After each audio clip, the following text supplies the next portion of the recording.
Manhood, brought to you in part by Reboot Sports Drink.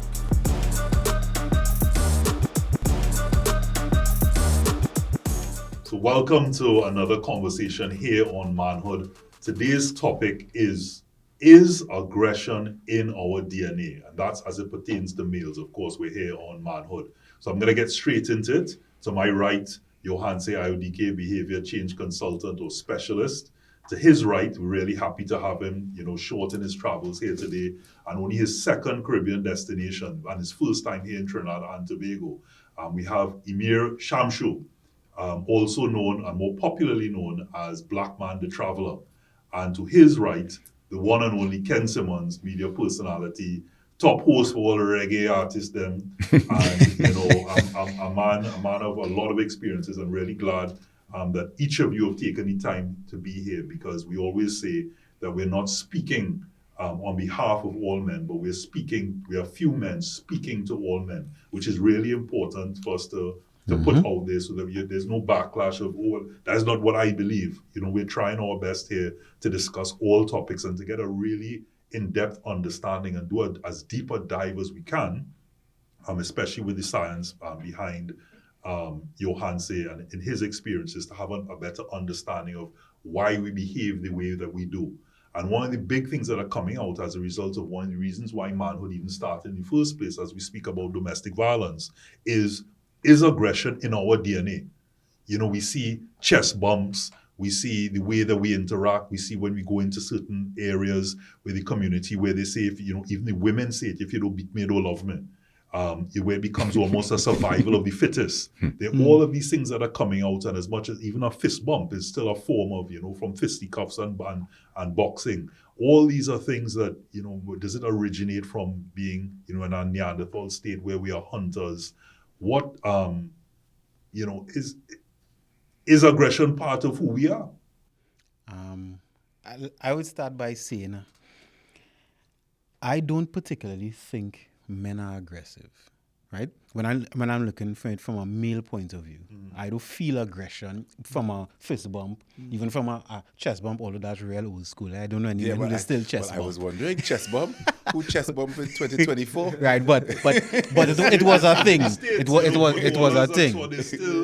Right? They call American football. Yes. But even let's see how a male hug, because when men hug someone, we hit each other very hard on your back, right? But I don't see it as aggression versus, I'll just say masculinity, because when I'm dealing with a woman or a child, and let's say I'm giving them a hug, it would be a difference than if I'm dealing with my brother, right? And it's not that I intend to be aggressive to him versus, I never really thought about it before. So I'm putting thought to it now, is me being a man, and my masculinity, I'm expressing that towards him because, let's just say, he could take it. Right? I think that's the best way of going. Tell me your thoughts. So I don't necessarily agree with that totally in relation to the question that you asked, Robert, in terms of aggression being in our DNA. I think it has the potential. We all have the potential to be aggressive once we don't understand who we are as men. When anger is uncontrolled, we become aggressive. For me, aggressive is a derogatory term. It's offensive. When we're aggressive, we violate people's rights. And I think a man who is well-rounded, who understands his position, could be angry, and as the good book says, sin not. So we can express anger, our dislike. We can be forceful, but not aggressive. I have a problem with the word aggressive, because when you talk about aggressive, you talk about violating someone's rights. And you can't be a true man if you are seeking to violate someone's rights. So yes, we have to be tough. We have to make hard decisions, but I wouldn't say that we are aggressive by nature. It's within us. So the conversation is, Ken, and I take your point, and I like your perspective. So it's a discussion. Is it in our DNA inherently? So even though we may start off with aggression by its dictionary meaning is one that may have a negative connotation, right? But I'm asking if the biology or the backing or the survival of men and how we behave now. Now we take a form in the same way, I hate to use the N-word, right? But the same way the N-word is used in a way now that is a term of endearment in certain cases, the history of the word is still one that's negative. And I'm saying in the same way, aggression, these ways of us behaving, like you go boy and beating you on your back and slapping you and your head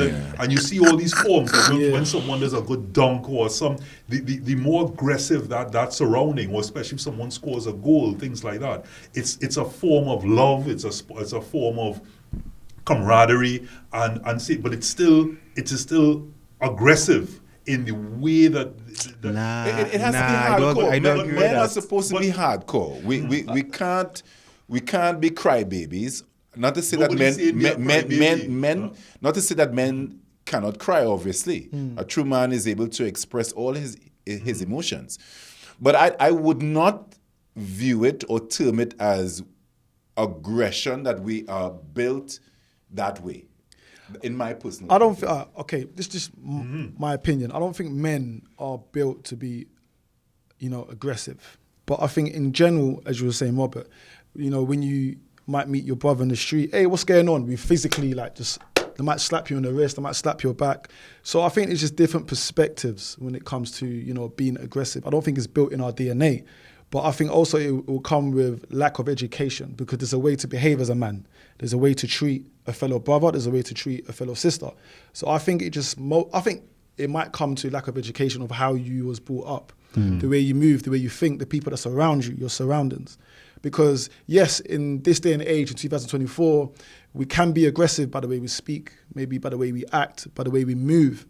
And that's just my opinion. So I know normally we discuss this later on and we do deeper dives into it, but I can't help but use the opportunity to segue or to do a deeper dive rather into something that you just said with regards to your experiences as Black Man the Traveler in areas such as Pakistan and in Afghanistan, where you went in the heart of the Taliban, which is seen as some of the most by perception, because I'm sure they may not view themselves like that, or maybe a better understanding of that community may understand that they're either martyrs or they're a community that's just fighting for their own rights or survival, but it's perceived by the Western world that that's a very aggressive community. What was your experiences amongst those? First time I went to Pakistan was in 2022, so almost 2.5 years ago. I wasn't meant to go there. It wasn't planned, to be honest with you.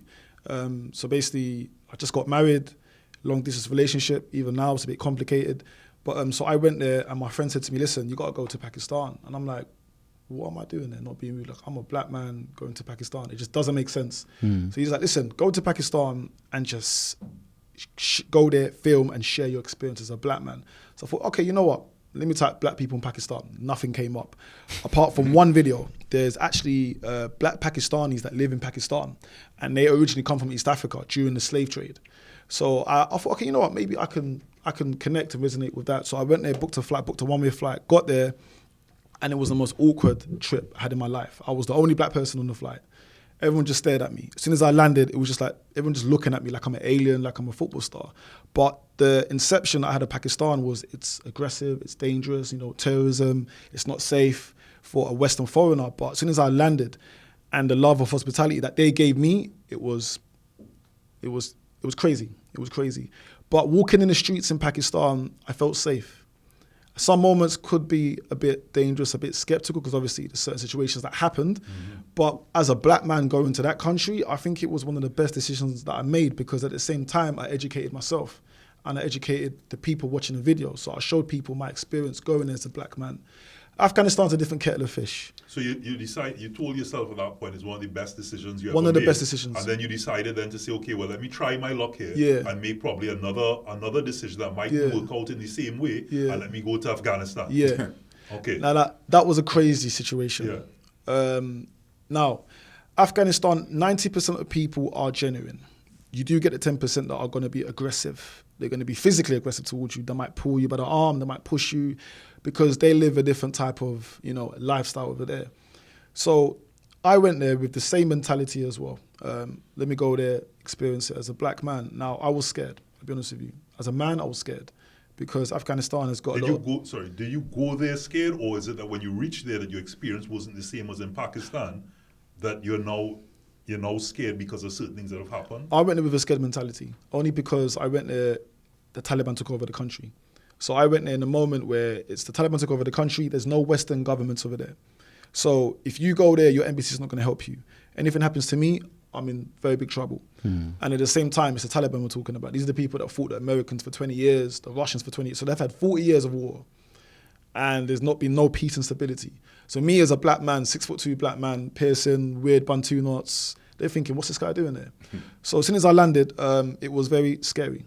I'll be straightforward. Very scary. They looked very aggressive. Just no one's smiling. Everyone's looking sad and angry. So I thought, okay. So I said, hey, hello, da-da-da-da. That still wasn't working. And I thought, okay, wow, it's going to be a long 2 weeks. But as soon as I walked in the streets, I was receiving a lot of love. There was one video, the one that you mentioned behind cameras. I was with a female called Wandering Emma. She's like an old lady, old Scottish white lady, but she's full of energy, so energetic. She's like a daredevil. She will take risks. So we went to a part in Kabul where there's like the biggest flag, and it's just full of Taliban soldiers, literally thousands of them. The video's on YouTube. I think that's the one that you saw. And then as soon as we go in there, I was scared, because we are two foreigners. They've never seen people like us before. The only foreigners that they've seen were probably American and UK soldiers. So as soon as we got there, it was a bit scary. It was a bit aggressive. There was moments that I had to stop filming and continue to film. But it was a time of my life that it was very educational. That's the best way to describe it. Yeah. And so what, before, I know we need to go to a break, but before we go to the break, what was then your experience? You mentioned no one is smiling, no one is smiling. And at that point, so the levels of aggression, was that really after your trip? Was it really aggression, or was it just their forms of interaction that is then perceived as aggression? I think it was their forms of interaction, because I come from a different culture, they come from a different culture. And I don't think most of the Taliban are built aggressive. A lot of them come from the village. So a lot of people don't know that. A lot of them have never seen a white man before. A lot of them have never seen a black man before. So yeah, some of them are built with aggression, because obviously the way they were taught, by whoever educated them, whatever.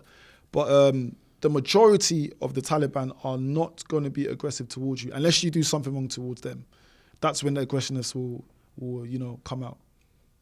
Okay. I like how you ask about the facial reactions, right?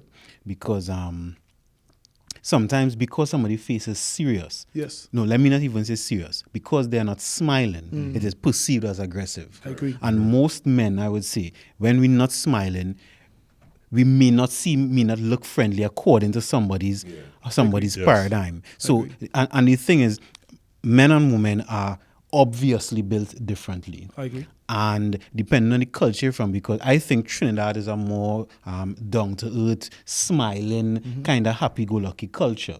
So if there's a man in Trinidad who doesn't smile, we all may have a problem with him and think he is aggressive when he's not. But why is that?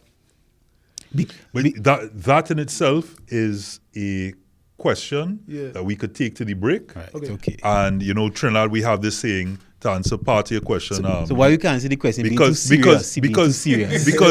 Because we also have something that we say in Trinidad: bad man don't smile, right? And there's a further part to that, which answers your question as well. All skin teeth ain't smile. Right. Because sometimes somebody smiles with you, but they can be aggressive. And if you smile too much as a man, we're not taken seriously. But we had to go to a break. All right, yeah. Okay. So we go answer all of that after the break. And as we say, what we discuss at the break, we discuss when we come back.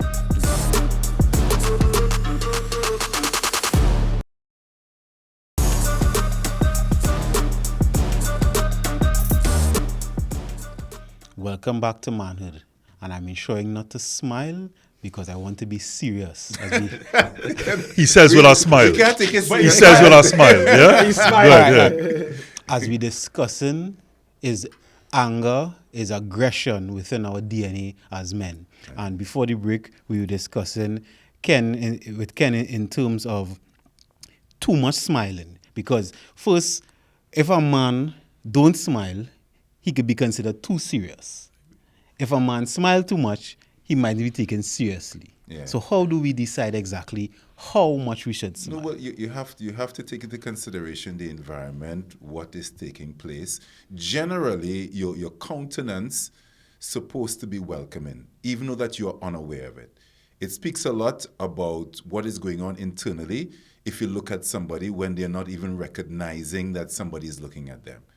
So for those of you that are viewing and listening, watch a man. We're talking about men here. Watch a man when he is not aware that he is being observed, and watch his countenance. It says a lot of what is going on with him internally. Now, you can't be practically, you can't be walking around smiling like Guy Smiley all over the place, because it Like won't a be Cheshire taken, cat. I agree. you wouldn't be taken seriously, I agree. right? Now, I believe that men should be firm, assertive. They should have, in some cases, opinionated, know what you want. There are times that we don't know exactly what we should do, but then we would stand by the decision that we make. We should be forceful. We should be hardcore. We should express our emotions, even though that emotions may be one that puts us in a vulnerable state. But I want to hold firm to my original position and stance that it is not within our DNA to be aggressive. And the only time that anyone, but we're talking about men, that are aggressive is because it is not understanding fully who you are, and its root is in fear, because you feel the need to control, so you feel the need to be aggressive and offensive. We can be firm, we can be hardcore. We talked about bouncing and even the handshake. When I'm shaking a next man's hand, is a firm handshake. I don't want to give my hand and my hand, halfway twist, like, you know. Like I have no strength in my wrist. Or you're coming over like this, and you give me. No. What's the point of that? It speaks a lot. Correct. When I shake it, I have been in situations where I shook another gentleman's hand, and it's like we go in, squeeze hand, squeeze hand. Well, and you're looking at each other. Yeah. But why do we do that? Because No, but it's an again, assertion of power. So yes. even presidents will tell you that when they're shaking their hand, not only is a firm grip to get inside of there, but it's who can place their hand on the other one's shoulder. Is a dominant. It's a show of force and a show of power.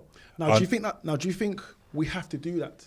Do you think it's mandatory? Do you think that we are built in just to show? I think we always want to be the alpha. There's always a need one to be the alpha. You know, in Trinidad and Tobago, Emir, we have another saying. Black, two man crab can't live in the same hole, right? So there's always that need to be the alpha, to be that dominant person. I disagree. Hang on. Disagree. But you could disagree. That's what the show is about. But we're talking about certain communities where survival of the fittest is a must, and you have women who have come on in documentaries that we've done who've come and say, if they don't beat me, they don't love me, and that is seen as part of that aggression, that way of being is seen as being the top pick in a particular environment. So whether you agree or disagree, that thinking about if they don't beat me, they don't love me, is a learned behavior because of something what happened in their childhood. So they adopt that principle. Agree with that too. They adopt that principle that is how some male figure in their life, whether they father or a significant other, telling them they love them and beating and with the love, with the saying I love you, came some hand and some cuff and kick.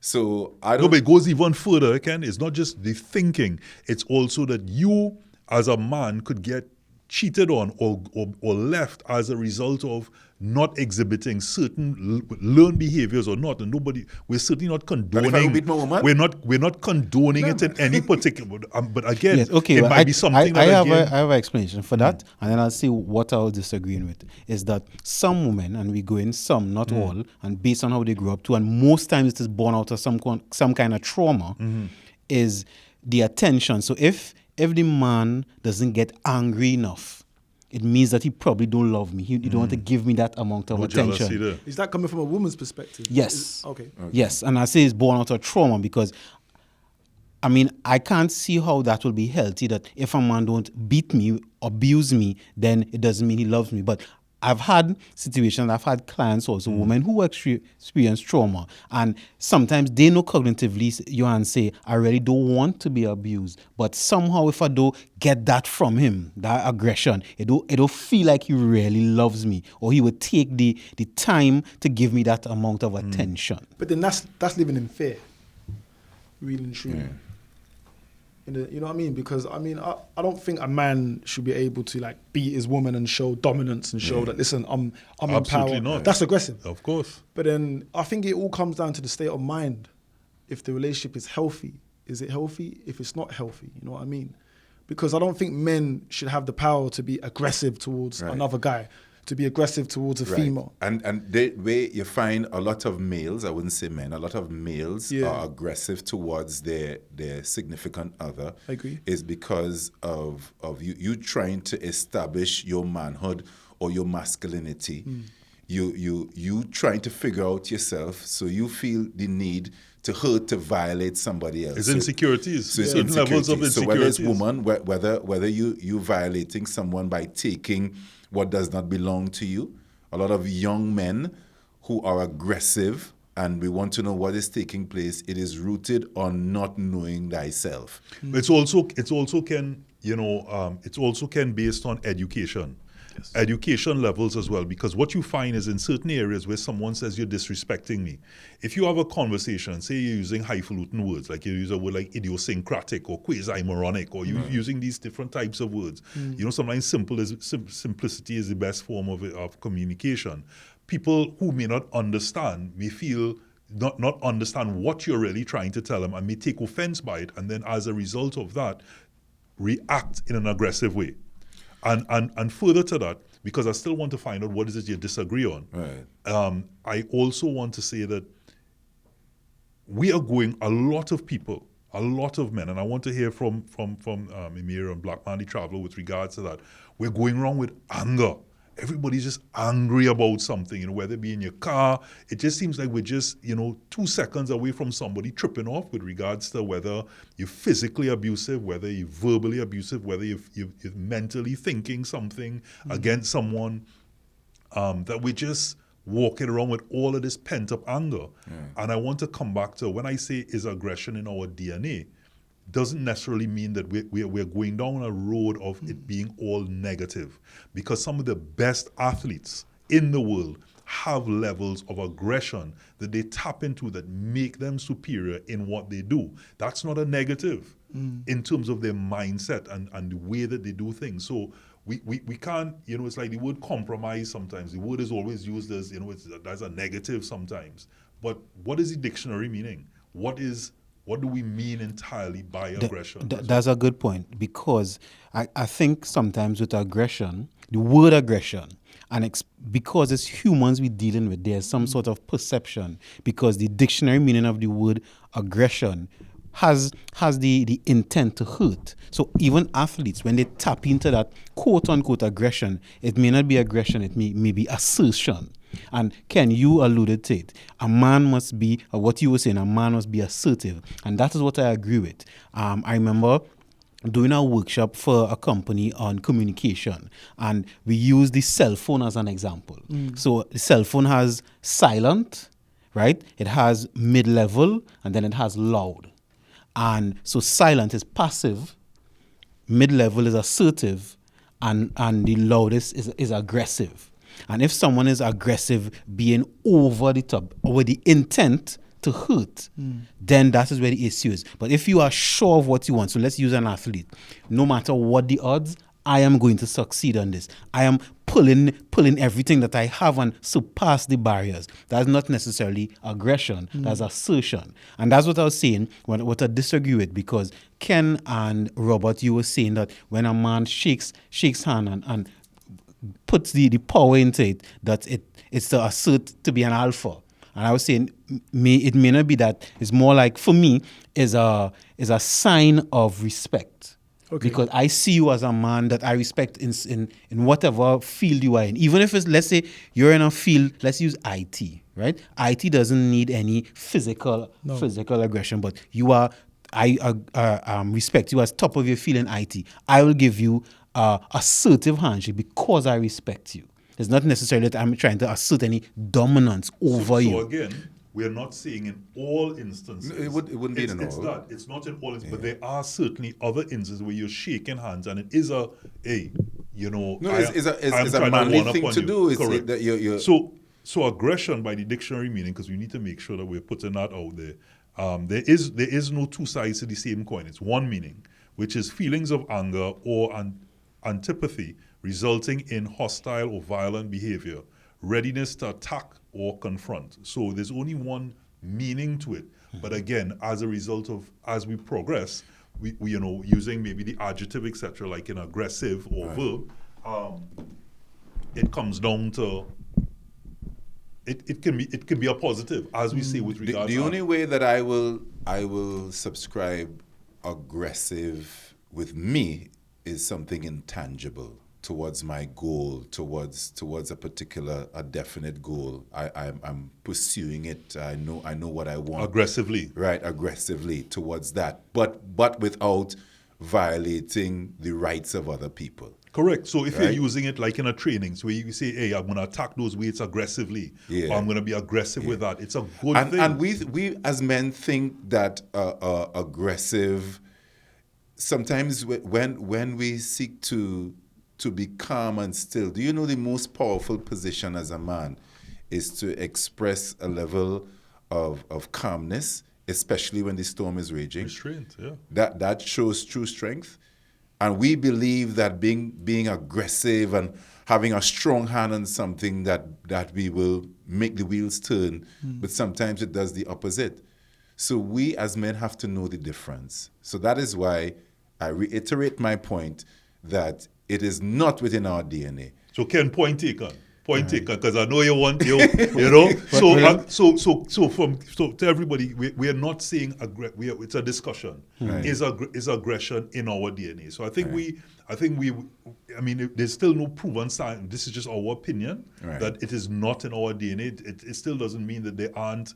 As we go into the history of the slave trade in Trinidad and Tobago, right, versus other areas in the Caribbean, shows that certain depends on the tribe or the area of Africa that we've come from. I think slaves in Trinidad and Tobago came from our history is based on Ghana, which is a more a calmer. Teachers, philosophers, counselors. Yeah. So there is something in there with regards to DNA, but it mightn't be that we, a full-on the word aggressive might be a bit harsh in terms of topic. Right. But I really want us to kind of move on to, the other aspects of that as to the anger. And, a lot of times people say, oh, it's Caribbean men, or it's a Trini thing. You've had a lot of experience in traveling the world, interacting with a lot of cultures, with a lot of personalities, with men. Yeah. What's your thoughts, and what are your initial thoughts? You haven't been here long, but I mean, I've had some experiences around the world. The country where I found to be more aggressive and cold was Estonia. That's a country in Europe, not far from Russia, and they were just no one was happy. Literally, I think it's just maybe because of the weather or maybe just the surroundings. But you say, hey, hello, how are you? How was your day? Everyone's just not smiling. Everyone's just like still face. And was it towards you, or that was their general interaction? You know what? Now, towards other people, they seem to be okay. Towards me, it was a bit different. Maybe it might be a skin color thing. I don't know. But that's just from my experience. Now, I've been to countries where there's been war. I've been to countries where there's been poverty, like Pakistan, Afghanistan. I've been to Somalia, Syria, Iraq, the list goes on.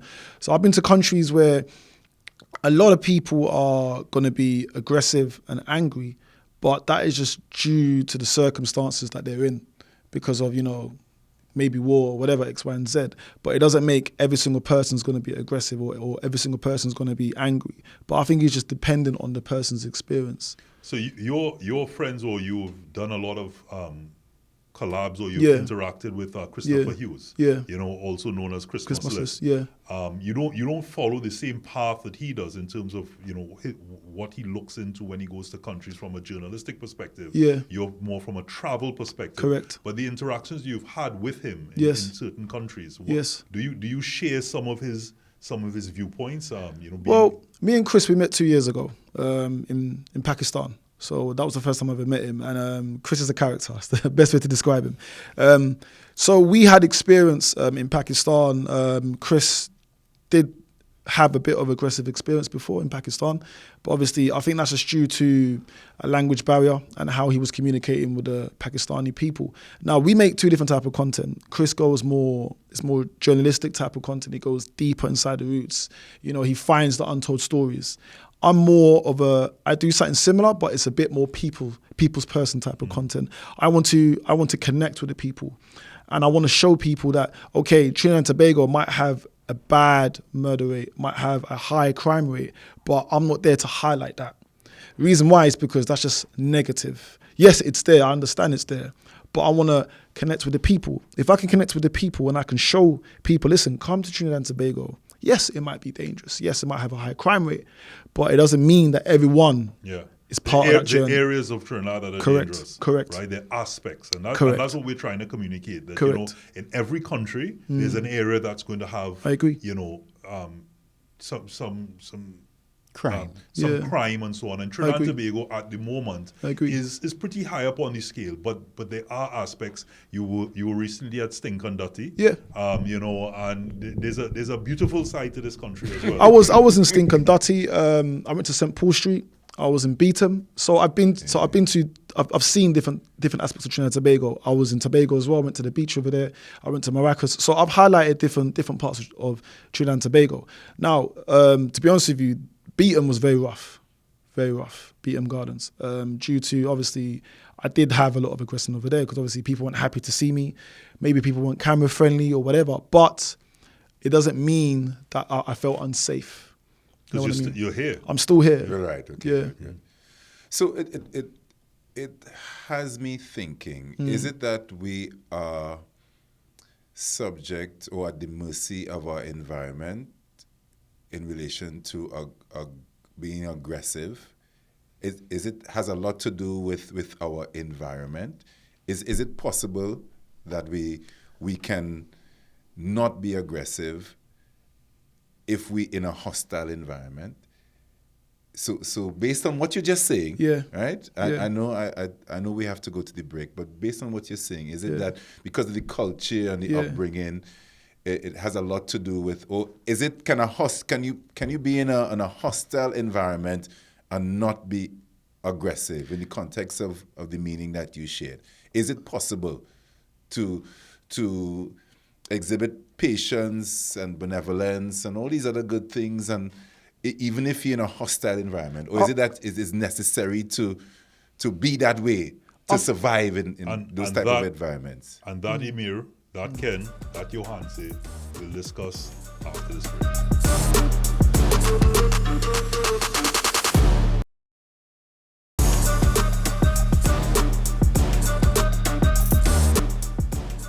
Right, guys, welcome back to Manhood. It's Black Man the Traveller, and I'm going to respond to Ken's question.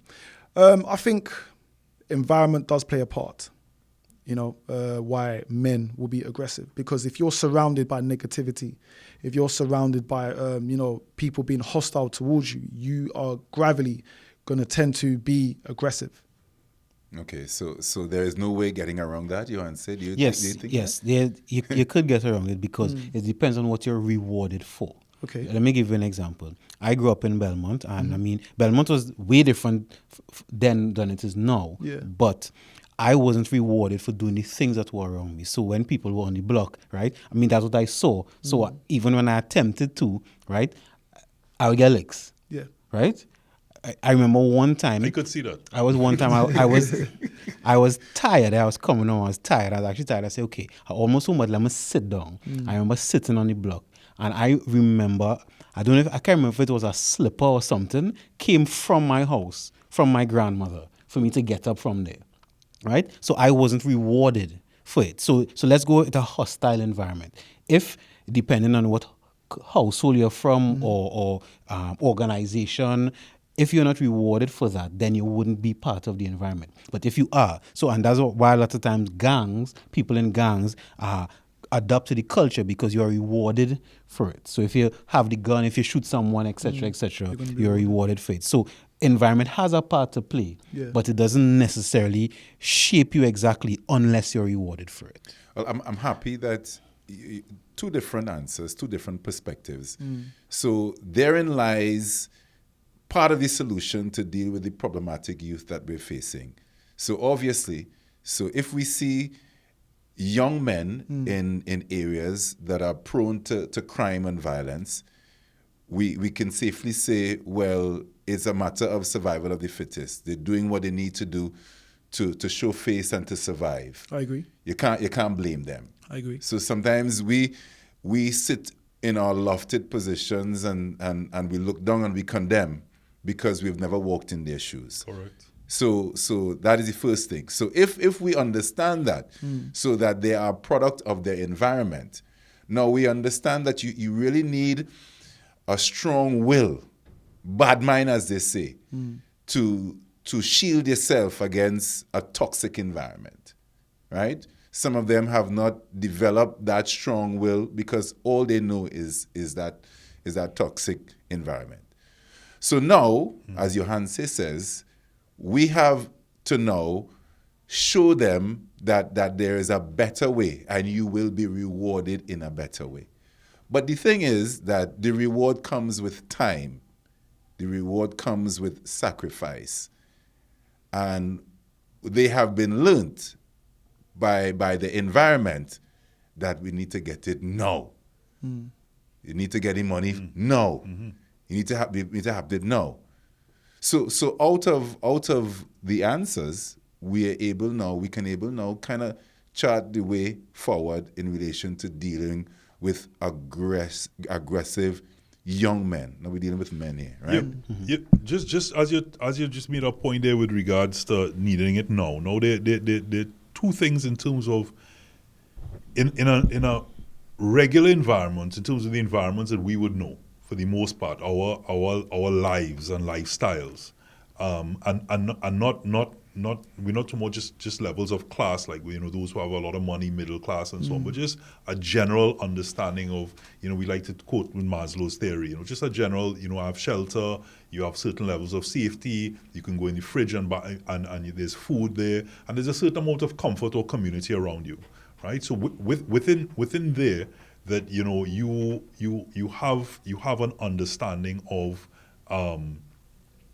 a certain behavior, right? And when you say reward, in these environments, that reward is not quick. It's earned. It's over time that you build into that, because sometimes they tell you if you want to go fast, go alone. But if you want to go far, then you go together, right? So in that environment, you're looking at there's a different thinking. However, in another community, the reasons in other discussions that we've had with regards to they need it now, they have to make that money now, they have to live now, is because their expectation is 2025. I once heard from a guy who said that in his business place, he has bookings from between 18 to 25 of persons buying their coffins, because they only have that expectation. And these are a lot of his schoolmates, and which is why he went into the business in the first place. So when you have that thinking, again, a thinking that sometimes the general population can't fathom, because they have not walked a mile in their shoes, you can't begin to think of that. So I'm just saying, just to put it into context, there are two ways of needing it now as a result of a life expectancy, and needing it now because you're lazy. Right. So can we influence an environment? Can we influence a community? Yes, you can. Okay. And what do you think? You can influence it you can influence an environment by showing people different aspects of what you're going to influence. You know what I mean? So let's say you can influence the community and say, look, you can, like, for example, get the money now. You can either get it fast or you can get it slow, but it just depends on how you want to get the money. And it depends how you're going to influence the community. Right. So you can influence the community either positive or it could be negative influence, just depending. So you know how these community leaders operate, because they have the means of feeding. You have to community leader. Community leaders. Let me put in quote. Okay. Right? Because they have the means of feeding their people. Okay. So they're able to meet a need right now. So and those people who Food needs are insecurity. met right now, Yeah. they feel obligated to do what the community leader Told them wants. to do, okay. Because they're getting a plate of food, figuratively speaking, right now. Because as you rightfully say, the mentality is that around them it's fast. Nobody lives past 25, 26. That comes to education though and mindset. That's why they're thinking like that, I think. Right, they're thinking Yeah. like that. Yeah. But the reason why I asked that, how can we affect a community is that we don't need just to give contracts to these community leaders to feed their people, but we really want for them to have an understanding that nothing in life comes easy or there's a quick fix.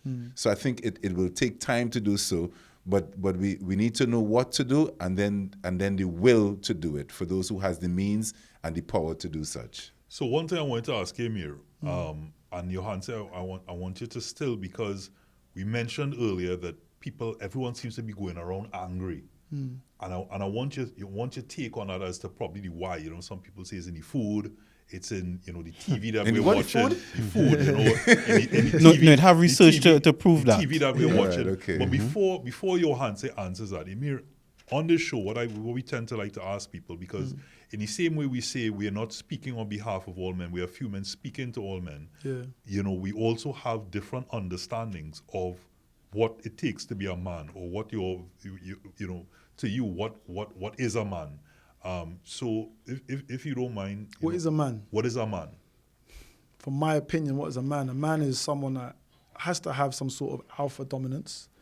A man is a man that it has to be a leader, understanding, but at the same time caring.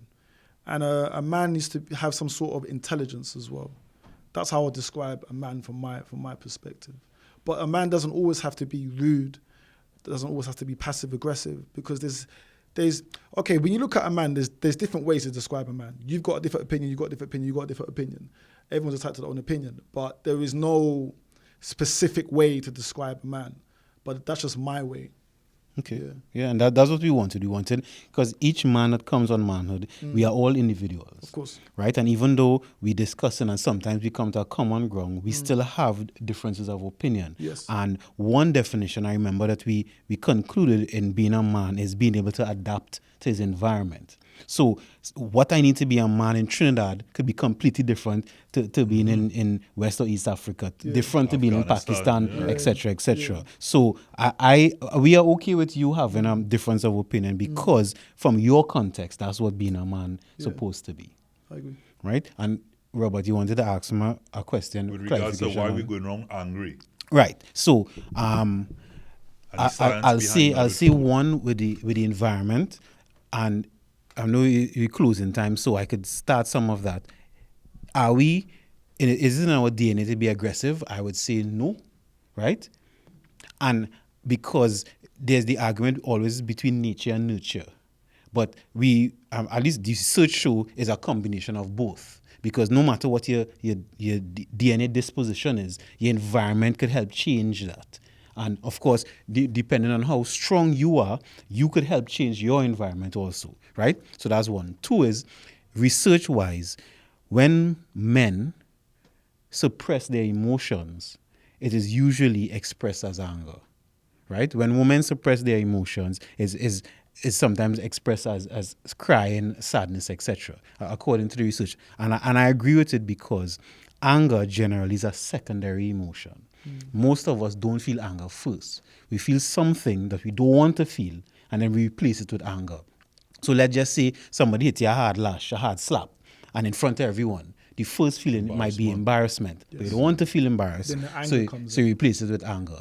A woman break your heart, and you're feeling hurt or sad. You don't want to feel hurt or sad, so you replace it with anger. And that's generally what we men do. So when we have a lot of men now going around the place angry, that's because those men, I said we men because I'm not perfect with that either. We men not expressing ourselves, we suppressing something, and we're not being ourselves. And I think that's a major component, if we add in what it is to be a man, is the courage to express your truth in a loving and respectful manner, because truth is truth, but to saying it loving and respectfully. So instead of aggression, you be assertive. You state, I like this, I don't like this. Even some of the quote unquote soft emotions. Right now, I'm sad. You could state it and be honest about it. Instead of being afraid, you suppress it and then replace it with anger. So even though that's part of your closing, as you also mentioned to a point that we were raising just now with regards to it being maybe attributed to even the food that we're eating.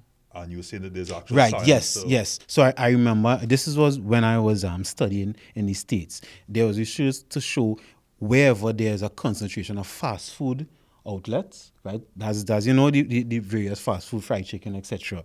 There's also a concentration on violence. Now, at first, that was correlation versus causality. So they just look at it that way. But research show in terms of the chemicals in food. No, this is not specifically towards men now. This is everybody. The chemicals in the food, artificial chemicals, made people more aggressive. That's one. And then two, this is what I've realized personally, is that generally the more fast food you eat, no matter what type it is, it changes your mentality towards things. Because fast food means I want it now. Well, I don't even mention hormone, just mentality. Because I want it now. So we know fast food is faster than cooking.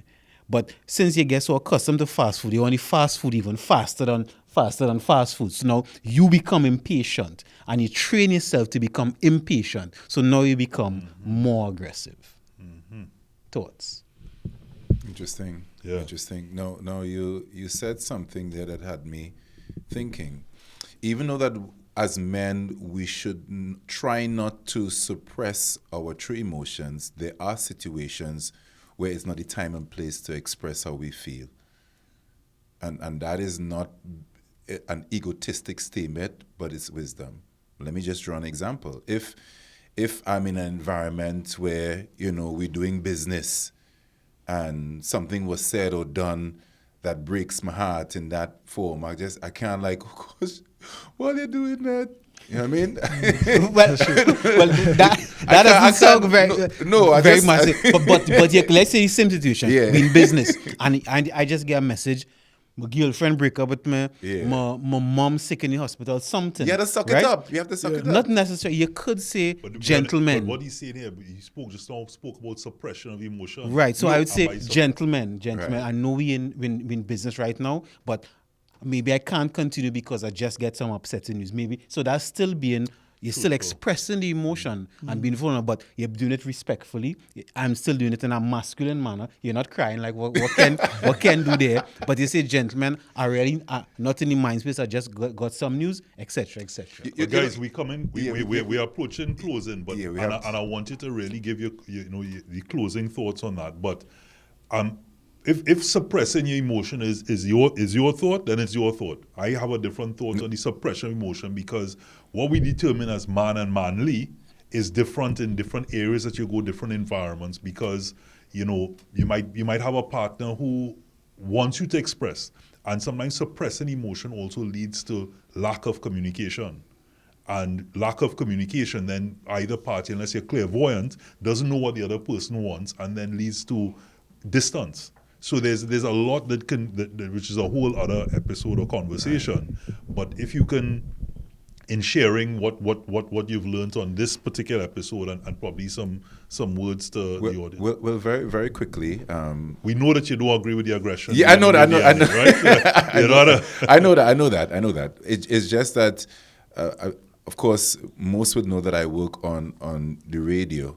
So regardless of what goes on in my life on a daily basis, I need to function. And those who are the recipients of what I do don't really care fundamentally of what I'm going through. So that is the idea in which I was coming from. Yes, of course, I've made it emphatically clear my position. I just think that as men, we need to do a lot of soul searching, introspection. Alone does not mean lonely. We need time for ourselves to recognize our thoughts or emotions, and in so doing, we are able now to express ourselves in the manner in which that we should, have the wisdom to determine how to function and where to function, and where to be calm and where to move forcefully in certain areas. So it all boils down to, knowing thyself, to thine own self be true, and it can't be false to any man. I agree. I think as men we need to find ourselves, because obviously I think in this day and age we're having a lot of negative stigma, around the world. So I think we need to find ourselves. We need to have composure, and we just need to reconnect of who we are as men. Yeah. Right. If we thinking about aggression itself comes with force, and I do think as men we need to force ourselves on anyone, force anyone to do anything. So I would say no. Agreeing with Ken is not in our DNA. And if you find yourself being aggressive, then take a step back, do that introspection, understand exactly why you're trying to force this thing, face the reality of it, and then be true to yourself and others around you. So aggression to another person is certainly signs of many things, one of which is insecurity. So check someone, like Johan say, talk about it. Suppressing emotion is not something I subscribe to, but who you express your emotion to is where you have to figure out who is your community. Mm-hmm. Is your community and the person you're expressing it to, or persons going to give you the results, give you back the feedback that you require in order to be a better person, to be a man. Find your manhood. And also to the point that we discuss, when we talk about, Ken, you mentioned, I can't just let that slip, where in our various job roles, in media, we are always open to that. I remember one day really having chikungunya. And coming off the back of that, it's a really debilitating and horrible experience with regards to that. And coming on air, and we always take that role. Nobody really cares what you're going through. You have to show up. And I don't think it comes down to too much that nobody cares. It's a matter of that they're going through what they're going through at that point. And if you reach home and you're going through what you're going through sitting on your couch, I don't want to turn on a TV and have that same experience. So I want to kind of come out of my zone for a moment, purge a little bit, refresh, reset, and see someone in their particular environment. But I do take your point that we have that responsibility and we suck it up. Going into communities, my job role has allowed me to, my experiences are different. Going into any community, whether it's being considered a rough community, from the poorer communities to the rich communities. And I find most times it's the poorer communities that really embrace me more than anything else. Or a plate of food, a drink, come and sit down and watch this, have conversations. So my experiences there has always been really a welcoming one, where they might say, hey, the sportsman boy, or whatever the case may be. But people aren't inherently what we come down to bad. Nobody's born evil.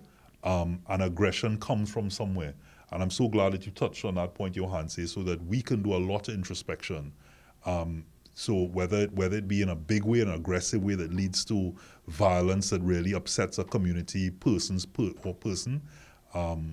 check yourself, get checked, find your community, and it's not one that's admirable in any way. Smile if you can. A smile is infectious. It lights up a room. You always want to leave a room better than you found it. And let's find always a positive way to leave a room and leave. People don't remember what you did for them. They just remember how you made them feel. So Johan say, Emir Blackman the Traveler, wish you luck. Wish you safety in all that you do. Safety, yeah. Thank you. And continue doing what you do. Pleasure to have you on the show. I will be back. And I'll definitely be back to your country, and I'll try to highlight most of the positive things. We appreciate that because we have a lot of positives. This is sweet TNT. Yeah. We have a few bad apples, but the table, the banquet is still there. to be seen by the world, and we have a lot of Black man, you highlight whoever you want to highlight. No problem. Right, the truth is the truth. You Yeah, the highlight truth is the whoever you truth. want to highlight. And of course, Ken, always a pleasure. Thank you for the insight. We take your point again. Ken, as you know, doesn't believe that aggression is in our DNA, and neither do any of us on the panel. Right. We want that to be known. So thank you again for joining us here on Manhood. The topic was, is aggression in our DNA? And we believe it's not. We're not inherently aggressive or bad people. We just make bad choices sometimes.